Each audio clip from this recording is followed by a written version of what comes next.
모든 길에는 이야기가 있습니다. 더 멀리 갈수록 길은 더 험난해지고 예측을 벗어나지만 그 순간들은 더 오래 기억되고 더 많이 이야기하게 됩니다. 그 이야기들을 발견하기 위해선 최적의 머신이 필요합니다. 강력함과 견고함을 갖춘 탁월한 머신 올류 소렌토를 소개합니다. 이것은 단순한 또 하나의 SUV가 아니라 세계 최초의 스토리텔링 머신입니다.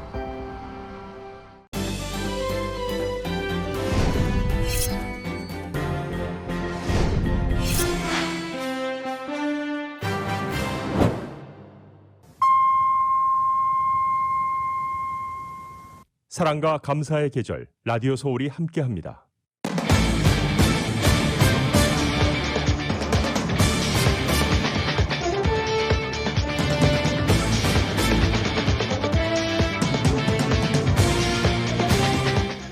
캘리포니아주가 백신 접종을 완료한 주민들에게 상금으로 1억 1,650만 달러를 풀기로 했습니다. 개빈 뉴섬 주지사가 가주민들의 코로나 예방 백신 접종자에게 다양한 경품을 제공하는 백스 포 더 윈 프로그램을 런칭했습니다. 백신 접종률이 높아지고 코로나 감염률이 급감하면서 그동안 미뤄뒀던 건강검진 등을 받기 위해 최근 타운 병원을 찾는 환자들이 부쩍 늘었습니다. 캘리포니아주 고속도로에서 100여 건의 비비탄 연쇄 총격 사건이 잇따라 발생한 가운데 경찰이 유력한 용의자를 체포했습니다. 에릭 가세티 LA 시장이 조 바이든 행정부의 차기 인도 대사로 내정이 거의 확실시됨에 따라 후임 LA 시장 자리를 두고 LA 지역 주요 정치인들의 치열한 경쟁이 예고되고 있습니다. 조 바이든 대통령이 올해 10월부터 적용되는 2022 회계연도 예산안으로 6조 달러 규모를 제시할 것으로 알려졌습니다. 조 바이든 대통령의 대규모 인프라 법안에 반대해온 공화당이 9,280억 달러 규모의 역제안을 내놨습니다. 미국 내 신종 코로나 바이러스 감염증 백신 접종자들은 대부분의 실내외 환경에서 마스크를 쓰지 않아도 된다는 보건당국의 지침이 나온 뒤 백신 접종에 대한 관심이 반등한 것으로 나타났습니다. 조 바이든 대통령은 코로나19의 기원과 관련해 정보당국에 지시한 추가 조사가 나오면 공개할 것이라고 밝혔습니다. 연방노동부가 발표한 지난주 신규 실업수당 청구 건수는 40만 6천 건입니다. 4주 연속 감소세에 지난해 코로나19 사태 이후 최저치를 나타내고 있습니다. 뉴욕 증시는 주간 실업 지표가 재차 개선된 가운데 상승 마감했습니다. LA 지역 내일도 부분적으로 약간 구름 끼겠습니다. LA 지역의 내일 낮 최고 75도, 밤 최저 기온 59도입니다. 이상은 이 시간 주요 뉴스입니다. 이 시간 주요 뉴스는 공항에서부터 목적지까지 모바일 체크인과 첨단 공기순환 시스템을 통해 안전한 기내 환경과 여행을 제공하는 아시아나 항공 제공입니다. 애청자 여러분 안녕하십니까? 조희정입니다. 안녕하십니까? 이균우입니다. 2021년 5월 27일 목요일 라디오 서울 이브닝 뉴스 1부입니다. 1부 첫 소식 전해드리겠습니다.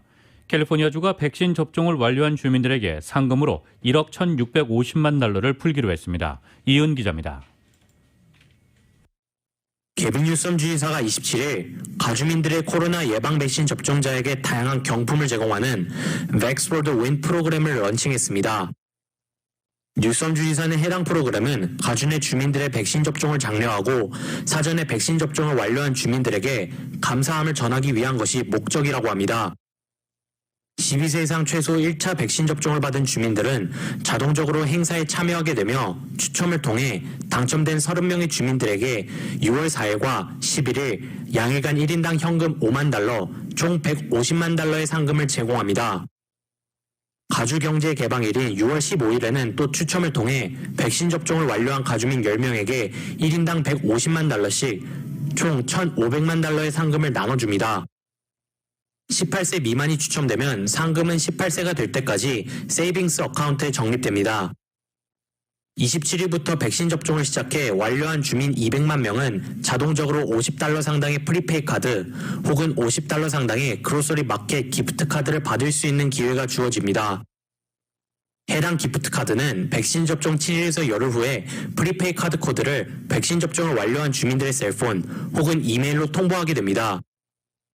프로그램을 통해 제공되는 기프트 카드는 1억 달러 규모로 백신 접종을 완료한 가주민들을 위한 상금에 총 1억 1,650만 달러가 투입되는 것입니다. 이번 백스 포 더 윈에 대한 자세한 사항들은 웹사이트 covid19.ca.gov/vaxforthewin에 방문해 확인할 수 있습니다. 라디오 서울 뉴스 이윤입니다. 백신 접종률이 높아지고 코로나 감염률이 급감하면서 그동안 미뤄뒀던 건강검진 등을 받기 위해 최근 타운 병원을 찾는 환자들이 부쩍 늘었습니다. 보도에 정현호 기자입니다. 그동안 코로나 감염 우려로 의료기관 이용을 자제해왔던 한인들이 최근 코로나 감염률 급감과 백신 접종률 확대에 힘입어 다시 병원 발걸음을 시작하면서 타운 병원도 늘어난 환자들로 예약 잡기가 쉽지 않은 상황입니다. 환자들이 갑자기 늘어난 것은 코로나 팬데믹 속 미뤄뒀던 정기검진을 받기 위한 발걸음이 한꺼번에 몰리고 있기 때문입니다. 위장 내시경이나 유방암 검사 등 정기검진을 비롯해 전문의와 진료 예약을 잡기까지 한두 달을 기다려야 하는 상황입니다. 타운 내 이영직 내과입니다. 팬데믹 동안은 이제 거의 환자들이 거의 줄었고요. 거의 많은 분들이 그건 이제 당장 급한 검사들이 아니니까 보통 6개월, 1년 연기하고 하는 분들이 거의 대부분이고 지금 이제 팬데믹이 끝나고 있고 많은 분들이 지금 백신을 맞은 상태이기 때문에 예전처럼 이제 정기적인 건강검진으로 돌아가고 있는 추세입니다. 많은 분들이 이제 건강검진, 기본적인 위내시경, 장내시경 같은 아니면 뭐 아이 체크업이라든지 그런 검진을 연기를 했죠. 많은 분들이 연기를 하고 이제 했지만 지금은 다시 그 백신을 맞은 분들이 많아지기 때문에 또 백신이 있고 맞으셨고 2차 접종을 하셨고 항체 검사를 하신 분들, 항체가 만약 있는 경우 그런 분들 같은 경우는 뭐 예전에 있었던 대로 루틴 그 건강 검진을 하는 것을 권하고 있습니다. 병원에서 요즘 워킹을 잘 받지 않고 있는 것도 예약이 밀리는 이유 중에 하나입니다. 사회적 거리두기 조처로 인해 타운 병원에서도 예전처럼 워킹 환자를 받지 않고 있는 추세입니다. 병원 오피스에 대기 환자가 모이는 것을 막기 위해 예약 환자만 받고 있는 데다 예약 환자 간의 인터벌도 여유 있게 잡기 때문에 예약을 잡기는 어렵지만 막상 예약 시간에 병원을 방문하면 대기실은 한적한 상황입니다. 팬데믹 속에 환자 방문이 뜸했던 타운 내 치과도 최근 환자들이 몰리는 추세입니다. 일단 백신 접종하신 분들이 기존에 치과에 가시지 못하셨던 분들이 많으셔서 많이들 문의도 오시고 많이 오세요. 지금 현재. 그동안 클리닉을 못하셔서 클리닉에 대해서 많이 문의하시고 많이 예약을 하고 오세요. 병원 방문이 부쩍 늘고 있는 가운데 최근 아시안 노약자층을 대상으로 한 증오범죄 사건이 잇따르면서 혼자 외출을 꺼리는 한인 노인들이 많아 예전보다 보호자를 동반하고 병원을 찾는 경우가 부쩍 늘었다고 합니다. 가주경제가 전면 재개되는 6월 15일 이후에는 병원 방문은 본격적인 러쉬를 이룰 것으로 예상됩니다. 라디오 서울뉴스 정현호입니다. 에릭 가세티 LA 시장이 조 바이든 행정부의 차기 인도 대사로 내정이 거의 확실시됨에 따라 후임 LA 시장 자리를 두고 LA 지역 주요 정치인들이 치열한 경쟁이 예고되고 있습니다. 어제 백악관의 한 임명의 관계자를 인용해 조 바이든 대통령이 가세티 LA 시장을 인도 대사로 임명할 예정이라고 AP통신이 보도했습니다. AP는 이 선을 내리 여기만 가세티 시장이 임기 동안 대중교통 개선, 지진 안전 기준 확립, 팬데믹 기간 동안 올바른 대처 등으로 성과를 냈지만 노숙자와 도시 범죄율 문제는 제대로 해결하지 못했다고 지적했습니다. 가세티 시장은 대표적인 친 바이든 정치인으로 꼽힙니다. 그는 오랜 기간 바이든 당선인을 적극 지지해왔습니다. 이에 따라 가세티 시장은 바이든 대통령 당선 후 연방교통장관 물망에 오르며 입각설이 꾸준히 제기됐지만 결국 실현되지는 않았습니다. 이후 미국의 주요 우방이자 전략적으로 중요한 국가인 인도 대사 발탁설이 지금까지 꾸준히 제기돼 왔으나 가세티 시장 측은 이에 대해 조심스러운 입장을 취해왔습니다. 가세티 시장은 임기 제한으로 오는 2022년 3월 시장직을 물러날 예정인데 가세티 시장이 인도 대사로 발탁돼 임기를 채우지 않고 물러나게 되면 차기 시장 선거가 치러지기 전까지는 시의회 의장이 시장 권한 대행을 맡게 됩니다. LA시 정부는 시장 임기 기간이 끝날 때까지 기다리지 않고 시의회는 특별 선거를 통해 새로운 시장을 선출할 수 있는데 개빈 뉴섬 주지사의 소환 선거 또는 다른 선거와 통합 선거로 치러지지 않는 한 선거 비용이 만만치 않게 들어가 선거가 치러지게 될지는 아직 미지수입니다. 만약 특별 선거가 치러지게 된다면 2022년 11월 8일에 치러질 본선거를 앞두고 시범 경선이 될 수 있습니다. 이 같은 상황에서 차기 LA 시장직을 노리는 정치인들이 다수 부상하고 있다고 LA타임스는 전하고 있습니다. 캘리포니아주 프리웨이에서 100여 건의 비비탄 연쇄 총격 사건이 잇따라 발생한 가운데 경찰이 유력한 용의자를 체포했습니다. 캘리포니아 고속도로 순찰대는 비비탄 총을 차량에 난사한 혐의로 제시릴 로드리게스를 붙잡아 조사 중입니다. 로드리게스는 지난 25일 캘리포니아 리버사이드 카운티의 91번 프리웨이에서 비비탄 총을 사용해 차량을 공격한 혐의로 체포됐습니다. 경찰은 지난달 말부터 91번 프리웨이의 LA와 리버사이드, 오렌지 카운티 구간에서 100여 건의 비비탄 연쇄 총격 사건이 발생했다며 로드리게스를 유력한 용의자로 보고 범행 동기 등을 조사 중입니다. 경찰은 달리는 차를 겨냥한 비비탄 총격은 운전자를 다치게 할 수 있고 총격에 놀란 운전자가 충돌 사고를 일으킬 수 있다며 이런 유형의 사건은 2배로 위험한 범죄 행위라고 밝혔습니다. 캘리포니아주 샌호제이의 경전철 차량 기지에서 발생한 총격 사건의 용의자가 피해자를 선별해 총을 쏜 것 같다고 수사당국이 밝혔습니다. 이는 이번 총격 사건이 무차별 총기 난사이기보다는 특정인을 겨냥한 원한 범죄일 가능성을 시사하는 것으로 풀이되고 있습니다. CNN에 따르면 산타클라라 카운티 보안관 로리 스미스는 총격범이 사건 현장의 한 지역 노조 간부에게 당신을 쏘지 않겠다고 말했다고 전했습니다. 이 노조 간부는 총격범 세뮤얼 캐시디가 일하던 산타클라라 교통밸리 직원이 아니었습니다. 이 또 밸리 교통청 직원 커크 버틀렛은 총격범은 어떤 사람을 표적으로 삼았고 다른 사람은 걸어서 지나쳤다고 CNN에 증언했습니다. 밸리 교통청의 기술직 남자 직원인 캐시디는 근무 교대가 이뤄지던 26일 오전 차량 기지 내 건물 2곳에 2정의 반자동 권총으로 동료 등을 쏴 모두 9명을 숨지게 했습니다. 캐시디는 범행 와중에 경찰이 출동하자 자신의 총으로 극단적 선택을 했습니다. 그는 모두 39발의 총알을 쐈으며 탄약이 장전된 탄창 11개를 갖고 있었습니다. 밸리 교통청은 산타클라라 밸리 일대에서 버스와 경전철 등 대중교통을 운영하는 공공기관으로 직원이 약 2,000명에 달합니다. 또 사건 당일 투입된 폭발물 탐지견이 수사관들을 총격범의 사물함으로 인도했고 그 안에서는 폭발물을 만들 수 있는 재료와 기폭장치가 발견됐다고 스미스 보안관은 밝혔습니다. 보안관은 그러나 왜 이 물건이 사물함에 있었는지 총격범이 이것으로 무엇을 하려 했는지는 알지 못한다고 덧붙였습니다. 또 화재가 발생한 총격범의 집에서는 탄약과 더 많은 것이 발견됐다고 스미스 보안관은 밝혔지만 더 구체적인 설명은 하지 않았습니다. LA 민주평통이 남미 서부협의회, 브라질협의회와 공동으로 6월 2일 코비드-19과 건강관리 그리고 미국의 건강보험제도와 메디케어라는 제목으로 2개의 강연을 개최합니다. 코비드-19과 건강관리는 백신 접종 실태, 현대인의 암, 심장병 예방 등 건강관리에 필요한 정보들을 알아가기 위해 서울 메디컬 그룹 회장인 차민영 박사가 진행합니다.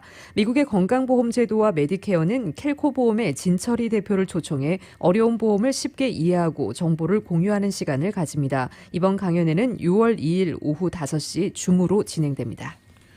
뱅크 오브 호프가 오는 30일까지 라스베가스 섀도우 크릭 골프 코스에서 열리는 뱅크 오브 호프 매치 플레이를 통해 브랜딩 효과를 톡톡히 보고 있습니다. 전 세계 골프 채널을 통해 선수들의 플레이가 생중계되면서 경기장 곳곳에 설치된 뱅크 오브 호프의 로고가 방송되고 자연스럽게 타이틀 스폰서로서의 한인 기업에 대한 관심도 커지고 있습니다. 특히 섀도우 크릭을 운영하고 있는 MGM 그룹과의 파트너십이 뱅크 오브 호프의 브랜드 가치 제고에도 도움이 되고 있다는 평가도 나왔습니다. 또한 라스베가스 스트립에 대회를 홍보하는 다양한 5개 광고가 설치돼 베가스에 거주하거나 여행을 위해 방문한 한인들은 스트립에 무수하게 진열된 브랜드를 속에 뱅크 오브 호프의 로고를 만날 수 있어 반기는 분위기입니다. 뱅크 오브 호프 마케팅 부서 박인영 부행장은 미 전역의 골프 팬들에게 뱅크 오브 호프라는 브랜드를 알리고 한인 기업의 위상을 보여줄 수 있다는 점에서 의미가 크다고 전했습니다. 또한 LPGA 대회의 타이틀 스폰서를 4년째 맡게 되면서 주류 사회 안에서 뱅크 오브 호프에 대한 인지도가 크게 제고된 것으로 평가하고 있다고 덧붙였습니다. 오늘 LA 카운티를 비롯한 가주 내 치안 당국이 메모리얼데이 연휴를 맞이해 특별 교통 단속에 나섭니다. 가주 교통국에 따르면 특별 단속 기간은 오는 금요일 오후 6시부터 시작해 메모리얼데이 당일인 오는 월요일 밤 11시 59분까지 진행된다고 전했습니다. 음주운전이나 약물 운전자를 대상으로 집중 단속이 펼쳐집니다. 특별 단속 기간 동안 안전벨트 미착용자를 적발하는 클릭 잇 올 티켓 캠페인도 함께 펼쳐집니다. 제네시스 2022년형 GV70 SUV 가격이 공개됐습니다. GV70의 가격은 트림과 옵션에 따라 2.5T 모델 41,000달러부터 시작되며 3.5T 모델은 52,600달러부터 판매된다고 밝혔습니다. 또 제네시스는 구매 고객에게만 제공하는 3년 36,000마일 발렛 서비스가 포함된 메인터넌스 서비스가 제공됩니다. GV70 모델은 지난해 1월에 출시된 GV80에 이어 두 번째 SUV 모델로 역동적인 이미지를 강조한 도시명 럭셔리 SUV 모델입니다. GV70은 전 모델이 사륜구동, 8단 자동 변속기로 출시되며 14.5인치 HD 멀티미디어 디스플레이를 비롯해 프리웨이 주행 보조 등 다양한 안전, 편의 사항이 장착되어 있습니다. 올 하반기에 출시된 예정인 GV70은 제네시스 웹사이트 genesis.com을 통해 사전 예약을 할 수 있습니다.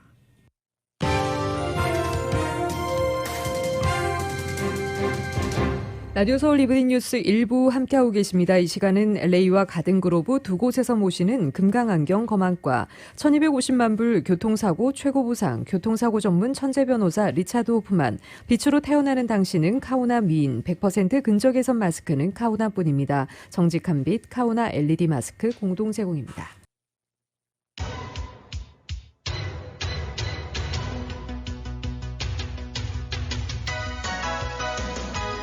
라디오 서울 이브닝 뉴스 1부 함께하고 계신 지금 시각 LA 시각으로 5시 20분입니다. 목요일 5시 대 퇴근길 교통 상황입니다. 5번 프리웨이 사우스 방향 파라마운트 블루버드부터 18마일대로 정체 시작되고 있습니다. 10번 웨스트와 교차 지점을 지나 4가 스트리트까지 오늘 5마일에서 18마일대로 심한 정체 현상 보이고 있습니다. 110번 사우스와 교차 지점부터 21마일대로 다시 서행 시작되고 있고요. 134번 웨스트와 교차 지점을 지나 알라미다 애비뉴와 교차 지점까지 18마일에서 21마일대로 가다서다를 반복하고 있습니다. 5번 프리웨이 놀스 방향입니다. 메인 스트리트 구간부터 19마일대 정체 시작으로 710번 놀스와 교차되기 바로 전 구간 다우니 로드까지 정체 이어지고 있습니다. 6마일에서 17마일대로 속도 떨어지고 있습니다.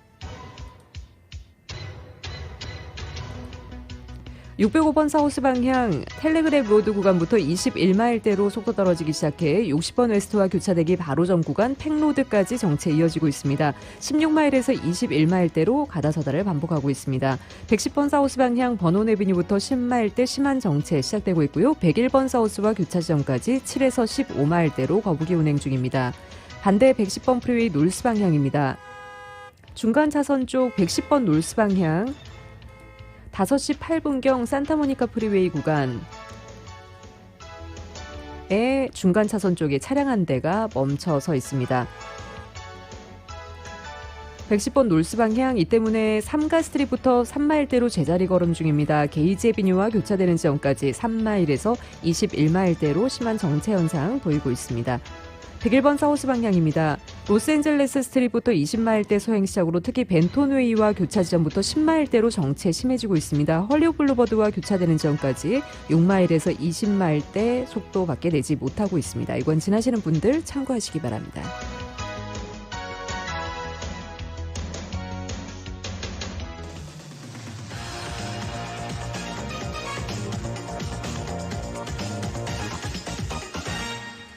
여러분께서는 라디오 서울 이브닝 뉴스 1부 함께하고 계십니다.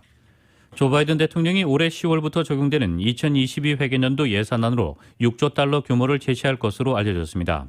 새 정책 추가 없이 기존의 정책을 반영하는 수준에서 마련됐는데 중국 견제를 위한 전력 현대화의 목표를 두고 국방 예산은 7,530억 달러가 배정됐습니다. 워싱턴 포스트에 따르면 백악관은 오늘 6조 달러 규모의 2022 회계년도 예산안을 공개할 예정입니다. 바이든 대통령이 취임 후 처음으로 내놓는 예산안입니다. 통상 대통령이 연초에 예산안을 내놓고 의회에 협상을 거쳐 그해 10월부터 적용됩니다. 예산안에 새로운 정책을 위한 지출이 추가되지는 않았습니다.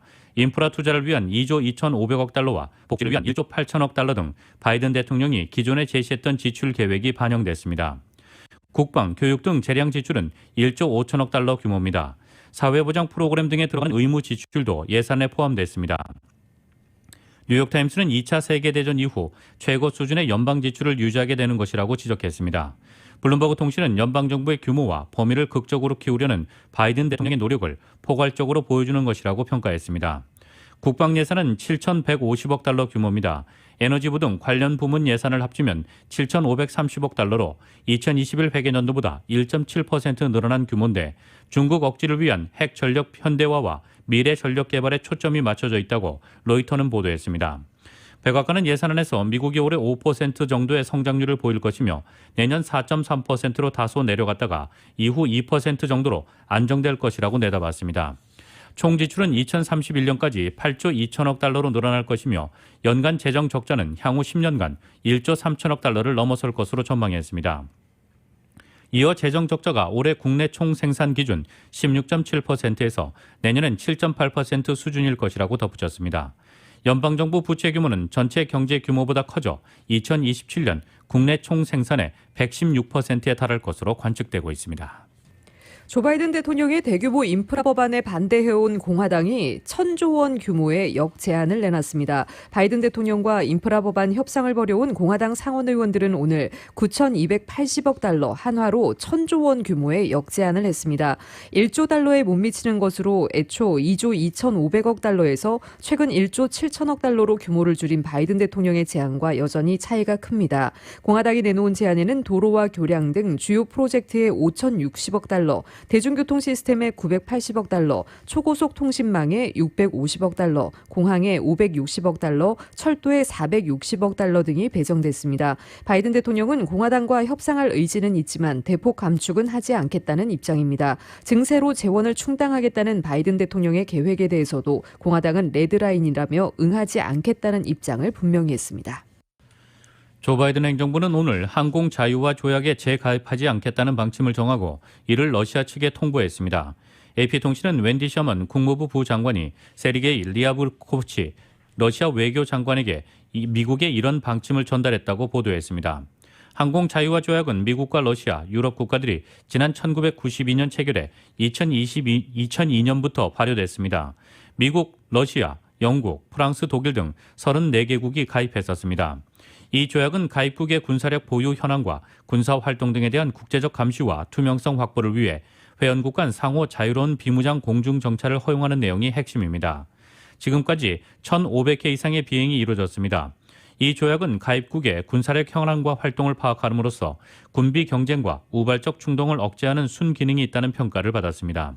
그러나 미국은 트럼프 전 대통령 시절이던 작년 5월 러시아가 조약을 이행하지 않았다며 탈퇴를 선언했습니다. 6개월이 지난 작년 11월 탈퇴 효력이 발생했습니다.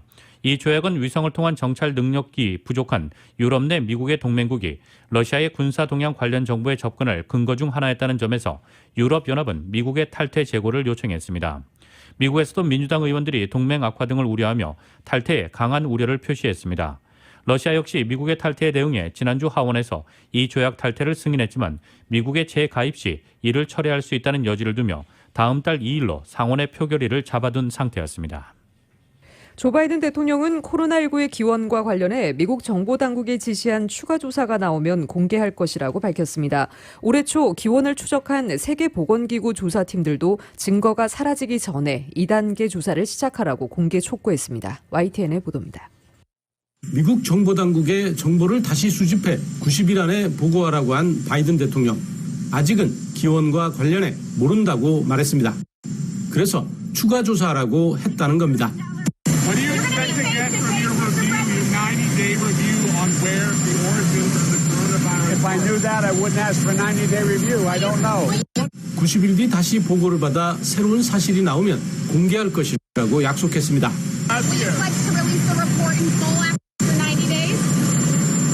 Yes, that's unless there's something I'm unaware of. 이에 대해 중국은 이미 과학적인 조사를 모두 마쳤다고 반발했습니다. 전문가들은 중국 실험실에서 시작되는 것이 불가능하다는 결론을 내렸다는 겁니다. 这是对科学的不尊重，对人民生命的不负责，更是对全球团结抗疫努力的破坏。 이런 가운데 기원을 추적했던 세계보건기구 조사팀 전문가들이 2단계 조사를 시작해야 한다고 촉구했습니다. 핵심 임무 가운데 하나가 우한을 비롯한 중국 내 혈액은행에 보관된 혈액 샘플을 대상으로 한 항체 검사인데 샘플이 2년 뒤 폐기 처분될 예정이라는 겁니다. 조사팀은 다수 회원국이 2단계 조사에 동의하고 있지만 최고 의사결정기구인 세계보건총회가 아직 결정하지 않고 있다고 설명했습니다. 지난 24일 개막한 세계보건총회에서는 심층 조사를 촉구한 유럽연합과 다른 나라로 조사 초점을 옮겨야 한다는 중국이 팽팽히 맞섰습니다. 기원을 두고 논란이 확산하고 있지만 WHO 차원의 중국 내 재조사는 쉽지 않다는 전망입니다. 워싱턴에서 YTN 강태욱입니다.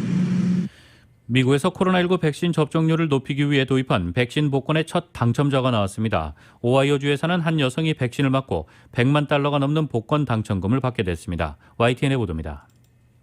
미국 오하이오주가 도입한 백신 복권 넥서 밀리언의 첫 당첨자는 제너럴 일렉트릭 항공의 기술자로 근무하는 아비가일 버겐스케 씨입니다. 버겐스케 씨는 코로나19 백신을 맞고 100만 달러, 우리 돈 11억 원이 넘는 당첨금까지 받게 됐습니다. I was completely surprised when I got the call, and I still can't believe it. It was a crazy night. 함께 당첨된 14살 소녀는 대학 학비 전액과 생활비를 지원받습니다. I know what schools some schools I might want to go to, like Miami University or Ohio State University. 오하이오주는 앞으로 4주 동안 매주 한 차례씩 성인 1명과 청소년 1명을 대상으로 복권 당첨자를 발표할 예정입니다. 백신 접종률을 높이기 위한 고육지책이었지만 결과는 대성공입니다. 복권 도입 발표 후 일주일 사이에 백신을 맞은 16세 이상 주민이 33%나 증가하는 등 접종률이 가파르게 상승하고 있습니다. We see an increase in every region, in virtually every county. We see an increase among all demographics. 접종률이 좀처럼 오르지 않고 있는 미국 내 다른 주에서도 백신 복권을 속속 도입하고 있습니다. 뉴욕주는 최고 당첨금 500만 달러, 메릴랜드주는 40만 달러의 백신 복권을 만들었고 오리건주와 콜로라도주도 잇따라 복권 도입을 선언했습니다. YTN 박경석입니다. 미국에서 신종 코로나 바이러스 감염증 백신 접종자들은 대부분의 실내외 환경에서 마스크를 쓰지 않아도 된다는 보건당국의 지침이 나온 뒤 백신 접종에 대한 관심이 반등한 것으로 나타났습니다. CNN 방송은 우편번호를 이용해 코로나19 백신 접종소를 안내하는 사이트 백신스커브의 데이터를 살펴본 결과 보건당국이 이런 지침을 내놓은 뒤 이 사이트 방문자가 급증했다고 오늘 밝혔습니다. 이 사이트는 미 보건복지부와 질병통제예방센터 CDC 등이 지난달 30일 개설한 사이트로 통상적으로 이 사이트의 방문자는 오전 내내 증가하다가 정오 무렵부터 줄어들었습니다. 로셸 월렌스키 CDC 국장이 백신 접종을 마친 사람은 대부분의 실내외 환경에서 마스크를 벗어도 된다고 발표한 지난 13일에도 방문자 수는 이런 양상을 따라갔습니다. 그러다가 월렌스키 국장의 발표가 나온 오후 2시 17분 이후 방문자가 상승하기 시작했고 오늘은 코로나 바이러스와의 오랜 전투에서 미국의 위대한 날이라는 조 바이든 대통령의 발언이 나온 직후인 오후 4시께 정점을 찍었습니다. 순간 방문자가 4만 명을 조금 넘기며 개설 뒤 두 번째로 많은 방문자 수를 기록한 것입니다. 브라운스틴은 월렌스키 국장과 바이든 대통령의 발언 직후 방문자가 급증했다는 사실은 규제 완화가 백신을 맞겠다는 사람들의 결심에 영향을 끼친다는 점을 보여준다고 말했습니다. 미 역사상 처음으로 여성 육군 장관이 탄생했습니다. 연방상원은 크리스틴 워머스 육군 장관 지명자를 만장일치로 인준했습니다. 이날 인준은 전날 인준했다가 무효화하는 등 혼선을 빚은 직후 이뤄졌습니다. 연방상원은 전날 오후 만장일치로 워머스에 대한 인준 절차를 무난히 마친 것으로 보였지만 불과 몇 시간 만에 척 슈머 민주당 상원 원내대표가 이를 무효화했습니다. 워머스는 전날 인준 소식이 전해진 직후 트위터에 영광스럽다는 글을 올렸으며 슈머 원내대표도 축하글을 올렸다가 곧바로 삭제하기도 했습니다. 상원이 왜 일시적으로 인준을 철회했는지는 불분명합니다. 워싱턴 포스트는 절차상의 오류가 있었던 것으로 보인다고 밝혔습니다. 정치 전문 매체 더 힐은 슈머 원내대표는 그 이유를 설명하지 않았고 슈머 사무실 역시 서기의 혼선이라고만 밝혔다고 보도했습니다. 워머스는 버락 오바마 행정부 당시인 2014년에서 2016년 국방부 정책 담당 차관을 역임했고 최근까지 민간 싱크탱크 랜드 연구소의 국제안보국 방정책 센터장을 지냈습니다. 캐슬린 헥소 국방부 부장관이 인준 절차에 집중하기 위해 물러난 바이든 인수위원회 국방분야 인수팀장으로 활약하기도 했습니다.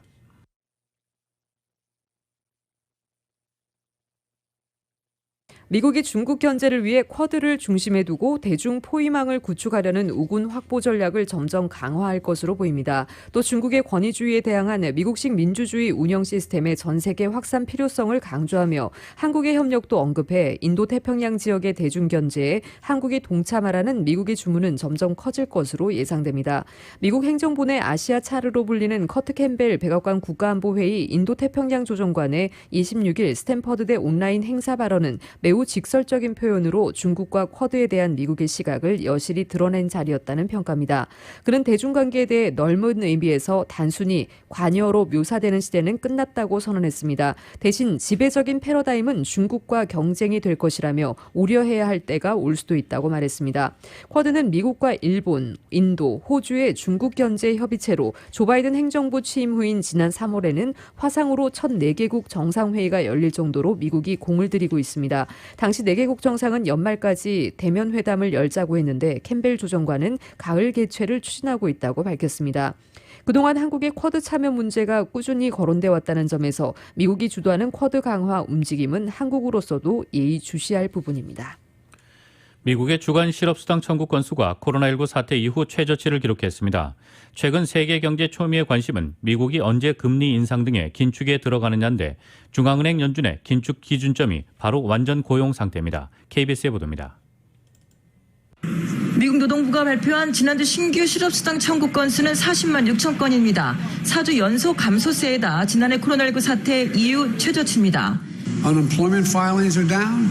Hunger is down. Vaccinations are up. Jobs are up. Growth is up. 미국 고용시장에 훈풍이 불고 있는 건 맞지만 코로나19 사태 직전과 비교해 실업수당 청구 건수는 여전히 2배 수준이고 일자리 수도 아직 800만 개 이상이 부족한 상태입니다. 미국은 코로나19 사태 직전이 실업률 3%대의 이른바 완전 고용 수준이었는데 중앙은행인 연방준비제도가 금리 인상 등의 긴축 잣대로 삼고 있는 게 바로 이 완전 고용입니다. 다시 말해 고용시장이 코로나19 사태 직전으로 돌아가야 시중에 풀고 있는 달러 규모를 줄이고 금리도 인상하겠다는 거라 언제쯤 그 수준으로 고용이 회복되느냐가 현재 미국 경제 최대 관건입니다. 연준은 일단 오는 2023년까지는 제로 수준의 초저금리를 유지하겠다는 입장으로 완전 고용이 그때까지는 어렵다고 보고 있습니다.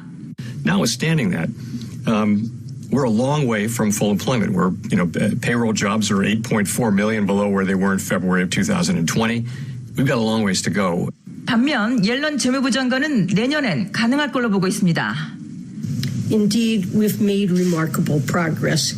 After all, 1 year ago, we learned we'd lost over 20 million jobs in one single month.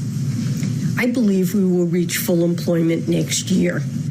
최근 신용평가사 피치도 앞으로 18개월 후, 그러니까 내년 말쯤 완전 고용이 이뤄질 거란 보고서를 냈습니다. 이렇게 된다면 긴축 시기는 연준의 계획보다 더 빨라질 수 있습니다. 코로나19 사태 이후 주식과 부동산 그리고 가상화폐까지 대부분의 자산 가격이 치솟고 있는 상태라서 긴축에 대한 불안감도 그만큼 더 커지고 있다는 분석이 나오고 있습니다. 뉴욕에서 KBS 뉴스 한보경입니다.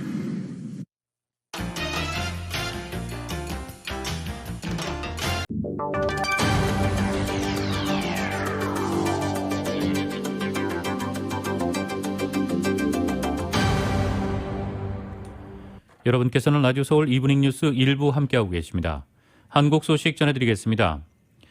모레 열릴 2021년 P4G 서울 녹색 미래 정상회의는 한국에서 열리는 첫 환경 분야 다자 정상회의입니다. 문재인 대통령이 직접 P4G를 알리기에 나선 가운데 이번 회의에 시진핑 중국 국가주석이 참석하느냐에 이목이 쏠리고 있습니다. YTN의 보도입니다.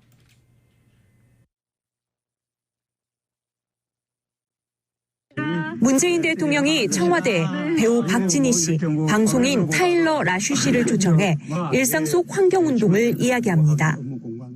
그때 우리가 일회용 컵을 사용했거든요. 그래서 이제 그 지적을 받고는 그 이후부터는 청와대에도 이제는 일회용 컵을 사용하지 않고 전부 이제 텀블러나 개인 컵을 사용하는 것으로 다 바뀌었고요. 오는 30일부터 이틀 동안 서울에서 열릴 P4G 정상회의를 직접 홍보하려 나선 겁니다. P4G, 녹색 성장 및 글로벌 목표 2030을 위한 연대의 줄임말로 올해 회의에는 서울 녹색미래 정상회의라는 이름이 붙었습니다.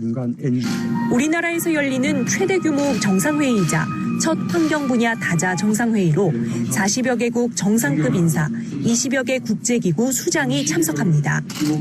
문 대통령은 개회 선언을 시작으로 실시간 진행되는 정상 토론 세션을 직접 주재합니다. 회의에서 채택될 서울 선언문에는 코로나와 기후위기 극복을 위한 국제연대와 파리 기후변화 협약 이행 등의 내용이 담길 예정입니다. 특히 해양 플라스틱 등 해양 오염 문제 해결을 위한 강한 의지가 담길 것으로 보입니다. 지구 대통령님이 되신다면 혹시 어떤 일? 어떤 공약? 이런 거 조금 생각해 보신 적 있으세요? 저는 온실가스도 중요하지만 해양 쓰레기, 해양 폐기물 하는 이런 부분들이 굉장히 염려가 돼요.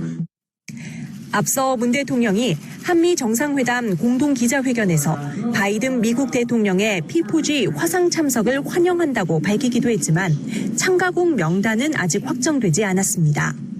한미 정상회담 이후 한중 관계에 대한 우려가 나오는 가운데 시진핑 중국 국가주석의 참석 역시 현재로선 불투명한 상태입니다.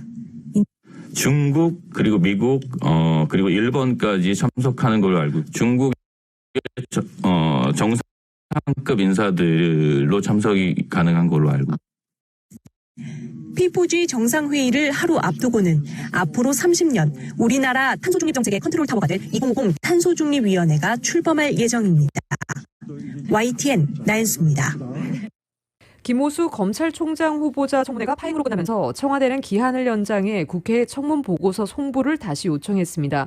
하지만 여야는 청문회 파행의 책임을 두고 내탓 공방까지 벌이고 있어서 합의를 통한 보고서 채택은 불가능해 보입니다. YTN의 보도입니다. 김호수 검찰총장 후보자 청문회는 여야의 감정 싸움으로 파행했습니다. 민주당 김용민 의원이 검사 출신 국민의힘 유상범 의원의 전관예우 의혹을 질의한 게 화근이 됐습니다. 마주보면서 계속 상임위를 하는 과정에 이와 같은 형태로 상대방 의원에 대해서 명예를 훼손하는 듯한 동료에 대한 예의를 먼저 안 지키신 거 아닙니까?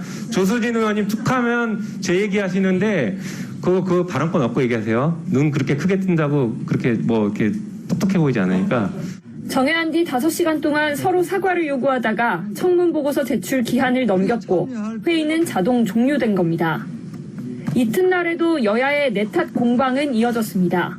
청문회 아무런 관계없는 사안을 제기하면서 청문회를 파행시켰고 막말과 인격 모독, 모욕적인 언사가 난무하는 진흙탕 청문회로 인사청문회의 본질적 문제가 아니라 자당 의원의 과거에 대해 언급한 부분에 대한 사과를 받기 위해서 인사청문회를 파행시킨 것, 이것은 이해가 되지가 않습니다.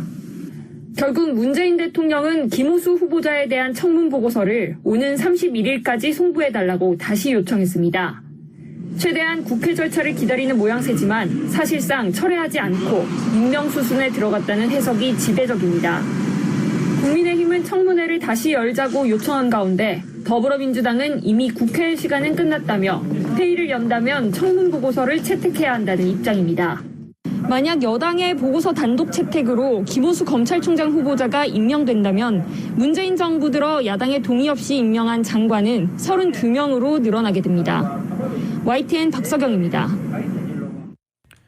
법무부가 다음 달 초 검사장급 검찰 고위 간부 인사를 단행하기로 했습니다. 신임 검찰총장 취임과 함께 대대적인 정기 인사가 단행되는 건데 특히 인사적체 해소 방안으로 이른바 기수 파괴도 추진되는 것으로 알려져 검찰 내 상당한 도요가 예상되고 있습니다. YTN의 보도입니다. 김호수 검찰총장 후보자의 인사청문회 바로 다음 날 검찰 인사위원회가 소집됐습니다.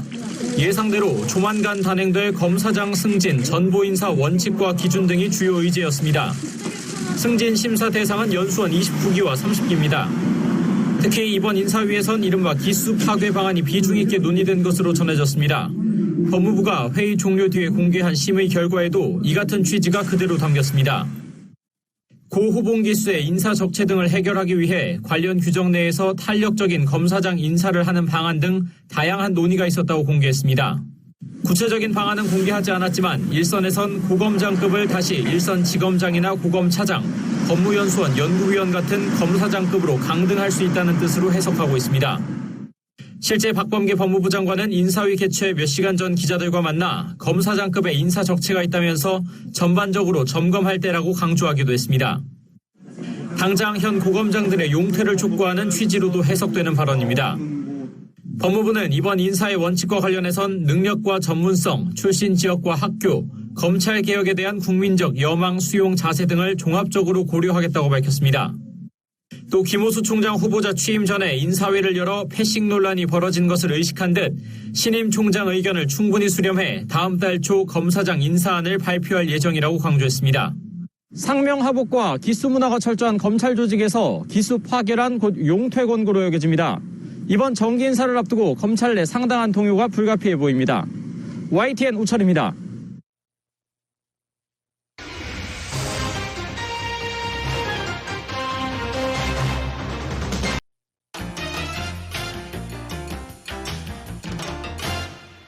뉴욕 증시는 주간 실업지표가 재차 개선된 가운데 대체로 상승했습니다. 오늘 뉴욕 증권거래소에서 다우지수는 전장보다 141.59포인트, 0.41% 오른 34,464.64로 거래를 마쳤습니다.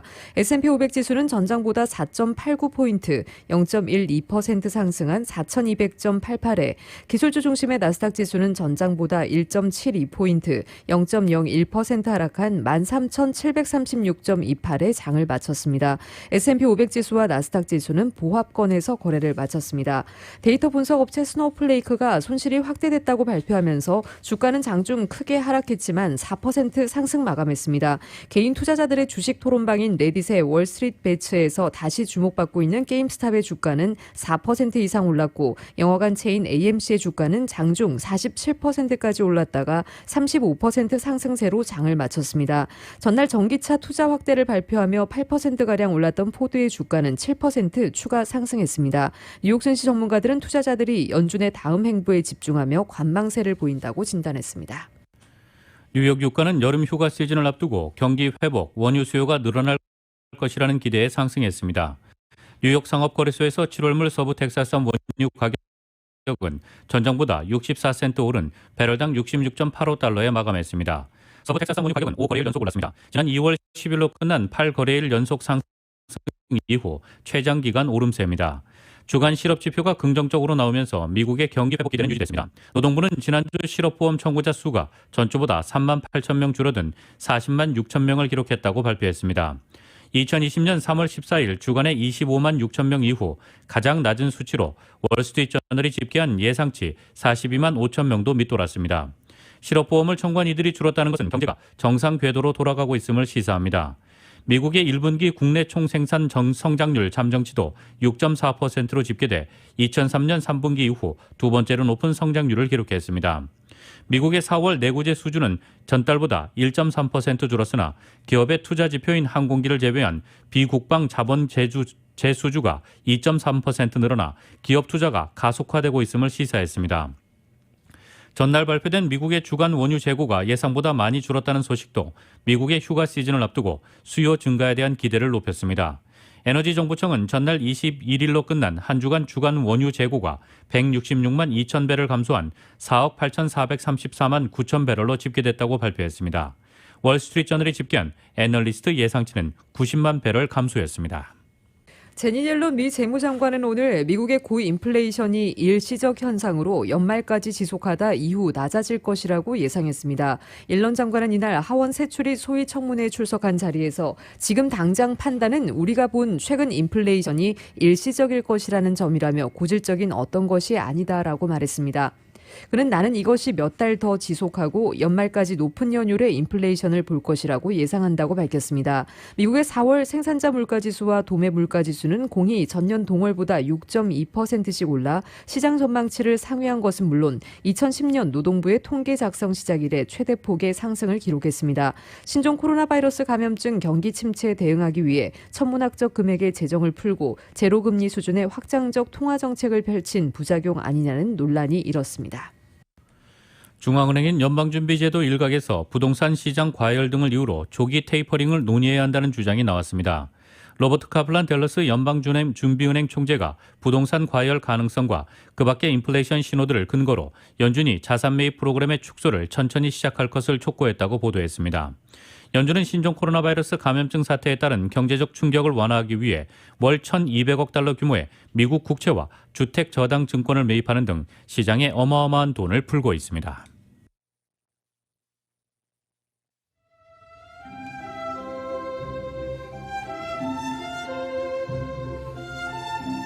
5월 27일 목요일 오늘 밤과 내일 날씨입니다. 금요일인 내일도 부분적으로 약간 구름기입니다. 낮 기온 오늘보다 2, 3도가량 올라 예년 기온대를 회복하겠습니다. 이런 날씨는 오는 주말까지 이어지겠고 다음 주는 한 주 내내 예년 기온을 조금 웃도는 따스한 날씨를 보일 것으로 기상청은 전망하고 있습니다. LA 한인타운의 내일 낮 최고 75도입니다. 밤 최저 기온 59도입니다. 오렌지 카운티 지역의 내일 낮 최고 78도, 밤 최저 61도, 밸리와 인랜드 엠파이어 지역 81도, 56도입니다. 해안 지역의 내일 낮 최고 65도, 밤 최저 57도입니다. LA 지역 오늘 밤 약간 흐리겠습니다. 오늘 밤 최저 기온 59도입니다. 한국은 오늘 전국에 천둥과 번개를 동반한 요란한 비가 내리겠습니다. 서울의 오늘 낮 최고 기온 화씨 69도, 밤 최저 기온 화씨 55도입니다. LA 시각으로 5시 56분 향해 가고 있습니다. LA 지역의 현재 기온 69도, 습도 57% 나타내고 있습니다. 라디오 서울 이브닝 뉴스 1부 이 시간은 LA와 가든그로브 두 곳에서 모시는 금강안경 검안과 1250만 불 교통사고 최고 보상, 교통사고 전문 천재 변호사 리차드 호프만, 빛으로 태어나는 당신은 카오나 미인, 100% 근적 개선 마스크는 카오나뿐입니다. 정직한 빛 카오나 LED 마스크 공동 제공이었습니다. 잠시 후 6시 라디오 서울 이브닝 뉴스 2부가 방송됩니다.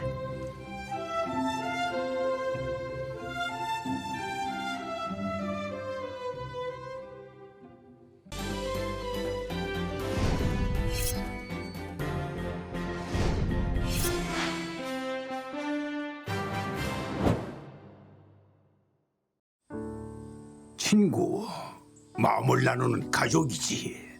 젊을 때나 지금이나 함께 같은 세월을 살아가는 게 참 소중해.